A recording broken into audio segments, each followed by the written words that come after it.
Hello all, என்னடா பராத்தை வச்சுட்டு சமைக்க போகிறோன்னு சொல்லி பார்க்காதீங்க. இன்றைக்கி நம்ம ஹேர் ஆயில் பற்றின வீடியோ தாங்க பார்க்க போகிறோம். வேம்பும் கருவேப்பிலையும் வெயிலில் காய வச்சு எடுத்துக்க வைக்க போகிறேன். நிறைய பேர் கேட்குற கேள்வி, நாங்களும் தான் வீட்டில் என்ன காய்ச்சிரும், எங்கள் பாட்டி சொல்லி கொடுத்தாங்க, அம்மா சொல்லி கொடுத்தாங்க, ட்ரெடிஷ்னலாக முறைப்படி நாங்கள் இரும்பு கடாயில் காய்ச்சிரோன்னு சொல்லி சொல்கிறாங்க. உங்ககிட்ட என்ன வித்தியாசமாக இருக்குது அப்படின்னு சொல்லி கேட்குறாங்க. ஸோ நாங்கள் என்ன வித்தியாசமாக பண்ணுறோம் அப்படின்னு சொல்லி கேட்டிங்கன்னா, ட்ரெடிஷ்னலாக பண்ணுற மெத்தட் இல்லைங்க, இது டபுள் பாயிங் மெத்தடில் பண்ணுறோம். அதாவது எண்ணெய்க்குன்னு உண்டான தன்மை இருக்குது, தேங்காய் நல்லெண்ணெய், விளக்கெண்ணெய், அந்த 3 எண்ணெய்க்குன்னு உண்டான தன்மை இருக்குது. அது போயிடக்கூடாது. ரொம்ப நம்ம காய்ச்சும் போது அதனோட தன்மை அதுக்கு இலக்கு நேரிடும். அது மட்டும் இல்லைங்க, ஹர்பும் பார்த்தீங்கன்னா நல்லா ட்ரை பண்ண ஹர்ப்ஸ் தான் நம்ம எடுத்து வச்சு பண்ணுறோம். கசகசன்னு எல்லா மூலிகையும் போடுறது கிடையாது. முடிக்கு ரொம்ப அத்தியாவசியமாக தேவையான மூலிகை போட்டு நல்லா அதை இன்ஃப்யூஸ் பண்ணி ஒரு 10 டேஸ்க்கு அப்புறம் நம்ம பாட்டில் பண்ணி வைக்கிறோம்.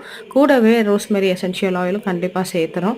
நீங்களும் யூஸ் பண்ணி பார்த்துட்டு எப்படி இருக்குன்னு உங்களோட ஃபீட்பேக் சொல்லுங்கள். தேங்க்யூ.